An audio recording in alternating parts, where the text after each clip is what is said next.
from the British, and then partition happens, right? You have a widespread rebellion across the world taking place, right? And it's important to understand this because at the time that civil rights is emerging, right, the United States is trying to replace Europe as the new power.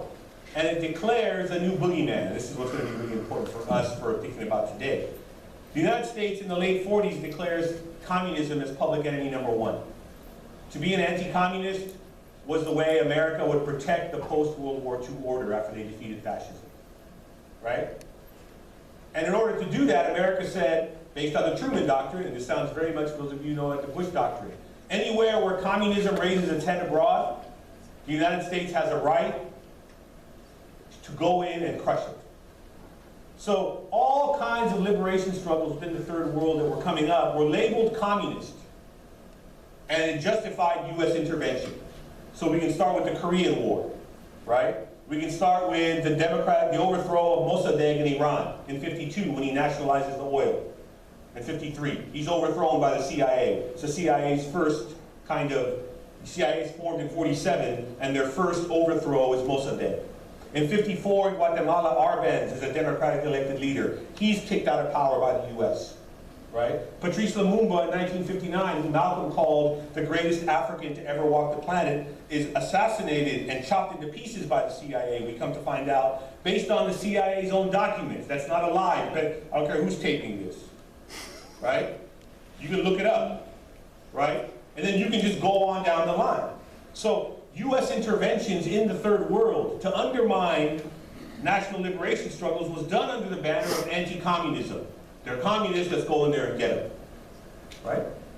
Now, why is that significant domestically for civil rights? This is where Malcolm comes in. For King in the early civil rights movement, because they were saying we're Americans, that meant that black people were saying, America, your enemy are our enemies too. We will justify and we will support your wars abroad in the name of anti-communism. Because we're Americans too, and we believe in this country, right? And this was the quid pro quo. And this was explicitly stated. And for the legislative, for the civil rights struggle to gain traction and to be able to meet with Congress people, this was the deal. Look, we'll support your Cold War anti-communist ventures abroad. But in exchange, we want you to pass anti-lynching laws. We want you to desegregate transportation, education, and a whole host of other things in exchange, right? Because the Third World was very skeptical of white supremacy. They had been living with European colonialism for centuries. And when they saw images in America of black people being lynched and water hosed and dogs being sicked on them, they were like, America looks a lot like Europe. Why should we trust them? So the United States said, hey, why don't we get black people to go out into the diplomatic corps to do speaking engagements, right? And make it look like America is kind of like a racially progressive place. So that was the kind of deal that was made, right? So you can begin to see how black freedom struggles fractured themselves, the civil rights movements fractured itself from solidarity with those movements in the Third World, many of them that were coming out of black Africa. But Malcolm and a whole host of others didn't buy that. They were like, nah, white supremacy is a global phenomenon. We see ourselves, right, Malcolm would say, Islam is the greatest unifying factor in the dark world. We see ourselves in solidarity with the Third World. White supremacy here is the same as white supremacy there. You can't understand what's happening in Mississippi or the Congo unless you look at what's happening in Kenya or Pakistan, right? And so Malcolm's whole project, right, was about connecting these struggles locally and globally, unlike civil rights, at least the early period of civil rights. Dr. King, of course, changes his position and then is assassinated for that position, right? So Malcolm becomes this thorn in the side of civil rights. He's like, no, we're not, first of all, and Malcolm had his way of saying things, right? So Malcolm would say something like, when you're wronged, you don't take your case to the criminal. If someone wrongs you, you don't take their case to them. You take the criminal to court, right? For Malcolm, this was his kind of make it plain speech that meant, hey, as black people, we don't take our case back to U.S. Congress, the very people who are making the laws to punish and brutalize us. we take the criminal, the U.S. government, to court. So Malcolm wanted to take the United States to the United Nations and have the United Nations, the newly decolonizing third world, as he would say, we would get our African, Asian, and Latin American brothers on our side. They would then put pressure on the United States, much like apartheid South Africa was kind of smeared in the United Nations. Malcolm wanted the United States to have the same reputation globally. That was his final project before he was assassinated. And when you read CIA documents and State Department, kind of telegrams, and I talk about several of them in my book. And again, this is all FOIA requested stuff. So this is all their own stuff. They're talking about the fear that they have of Malcolm convincing countries to bring the U.S. to the United Nations and try them for human rights violations, right? Because Malcolm's whole project was, we don't believe in civil rights, we believe in human rights. Uncle Sam is not a just arbiter for black freedom. We don't trust him. He will never give us the freedom that we want. So again, Malcolm was always thinking beyond the United States, right? And so it's important to understand this context for Malcolm. And again, this is important to know. This is all while, not all, but a lot of this was done while he was in the Nation of Islam. This kind of thinking, at least. Like the groundwork for this kind of thinking, right? The Nation of Islam, despite what many of us might think, was not this narrow, parochial organization. They were deeply internationalist, right? Malcolm's first trip abroad is in 1959, right? Elijah Muhammad goes to Mecca in 1959, right? And Malcolm is talking about the Vietnamese struggle against the French. He's talking about the Algerian struggle against the French. He's talking about Van Dong, the Mau Mau, in speeches. He's talking about Lumumba, all while he's in the Nation of Islam. So before we think that, oh, the NOI is this narrow, parochial, kind of like, myopic group, and that it was when Malcolm went to Mecca he opened his eyes, that's just not true, right? We'll get to some of those misconceptions. So it's important to understand Malcolm in this context and the NOI in this context, right? So that they were vehemently opposed to civil rights, right? What Malcolm was a part of was what was called the black radical tradition. And it's important for us to remember that because in the United States, year after year, decade after decade, generation after generation, it's the black radical tradition that continues to be erased, right? And we'll talk about that a little bit more, but I'm trying to lay out this history for Malcolm. So what I want to do is play clip, can we play clip 2 right now, Malcolm? Malcolm X. I think a lot of people are confused by the new Arabic name. This is when he comes back from Malik el-Shabazz. I've always had the name on my passport, Malik el-Shabazz, only I only used it in the Muslim world. Well, Hajj is a title that is given to any Muslim who makes the pilgrimage to Mecca during the official Hajj season. Well, will you now use Shabazz and drop X? I'll probably continue to use Malcolm X because, probably use it as long as the situation that produced it exists. No film. You don't feel No film. that Shabazz takes the place of X? My going to Mecca and going into the Muslim world, into the African world, and being recognized and accepted as a Muslim and as a brother may solve the problem for me personally. But I personally feel that my personal problem is never solved as long as the problem is not solved for all of our people in this country. So I remain Malcolm X as long as there is a need to protest and struggle and fight against the injustices that our people are involved in this country. Are you prepared to go into the United Nations at this point and have the charges be brought against the United States for its treatment of American Negroes? Oh, yeah. Please. The audience will have to be quiet.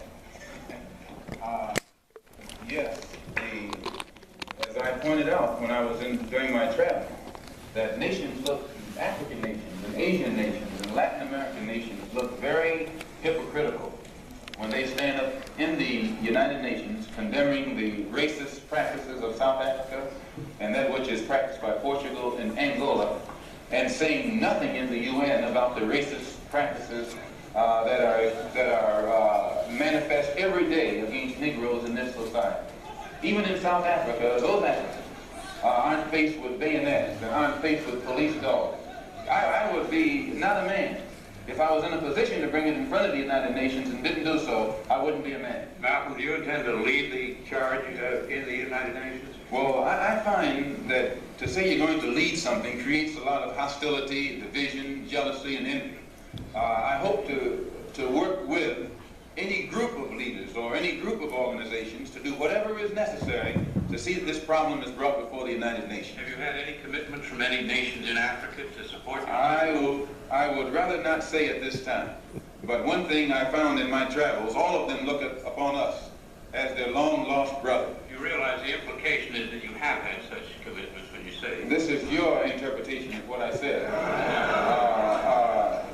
One thing that I found in all of my travels was that all of the Africans, not only the Africans but the Asians and the Muslims, look upon us as their long-lost brothers.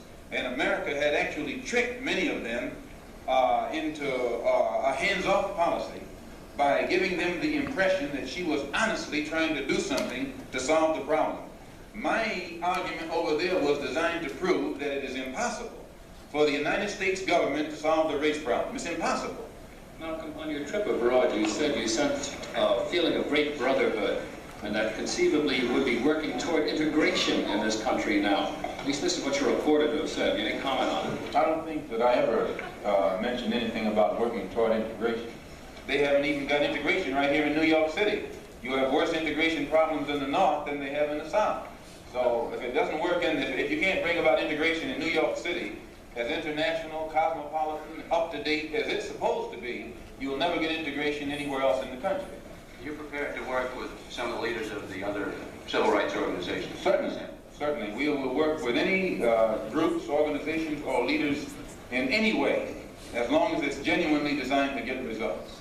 Does your new beard have any religious significance?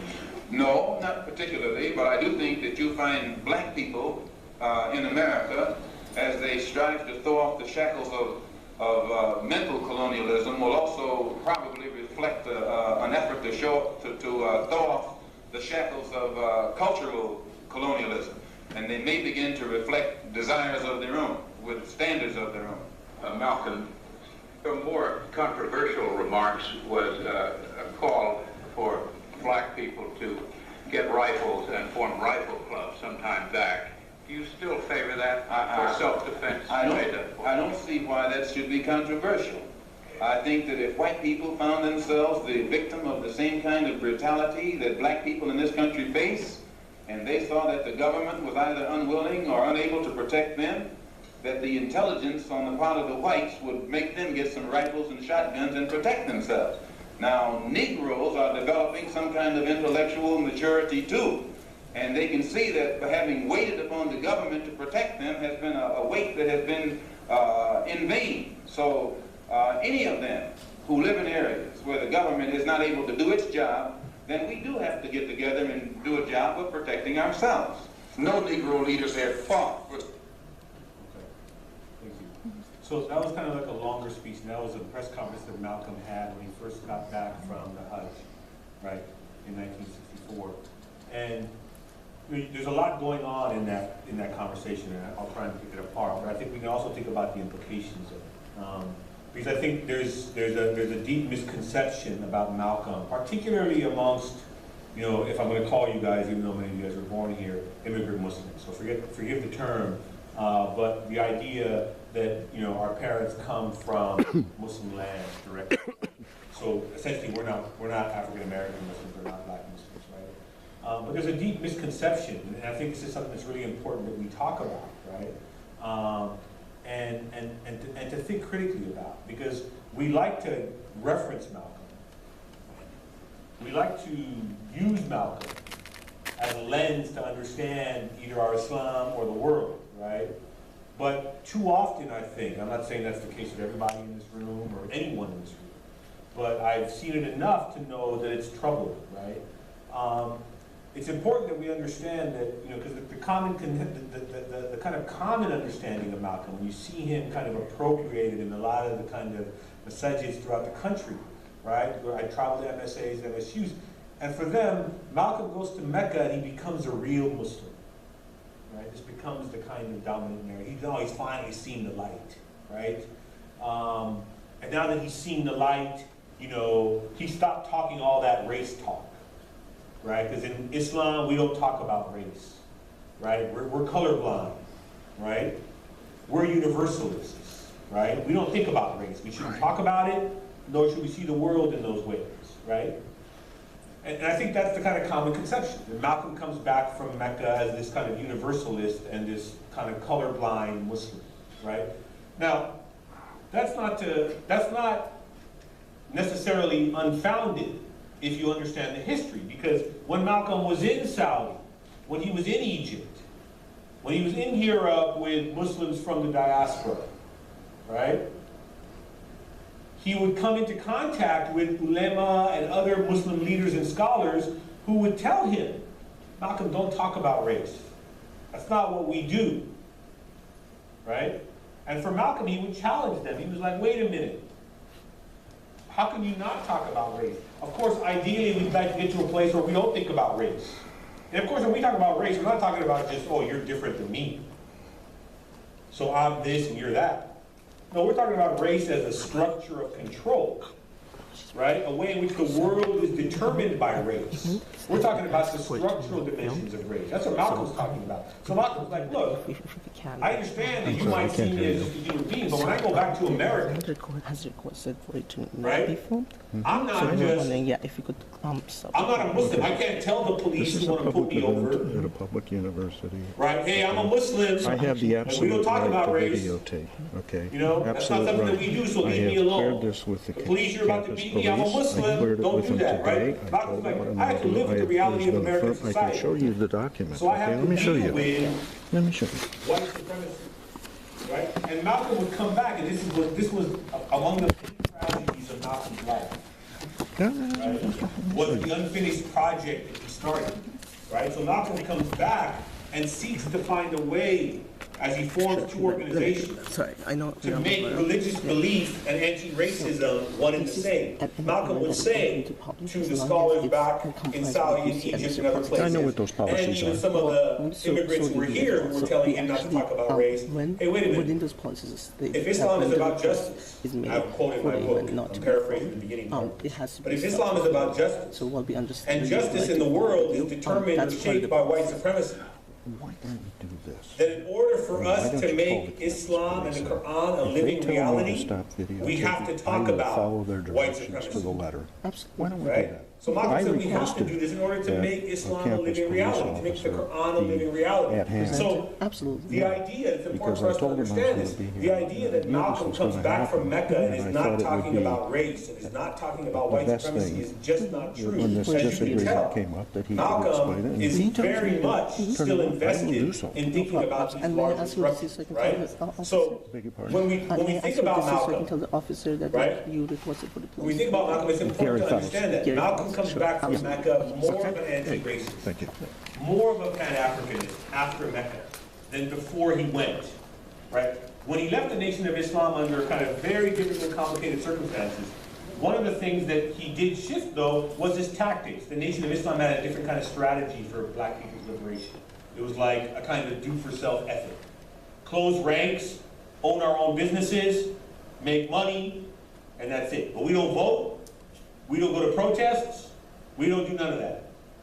Malcolm ultimately saw that as too limited. In fact, there was a visit out to Los Angeles in 1962 when the LAPD shot up the mosque in Los Angeles, right? Where Malcolm's mind really started to see something different happening. So Malcolm ultimately leaves the Nation of Islam and then he starts to go on these tours. And I talk about the different places he goes in Africa and Asia, right? So Malcolm is writing in Egypt, for example, in the Egyptian Gazette on Zionism and Palestinian self-determination, right? Malcolm is meeting with leaders in Algeria, in Kenya, in Tanzania. He's in Saudi, he's in Egypt, he's in Lebanon, right? He has a brief moment when he's in Lebanon with the PLO, right? So Malcolm is deeply invested in kind of the international struggles.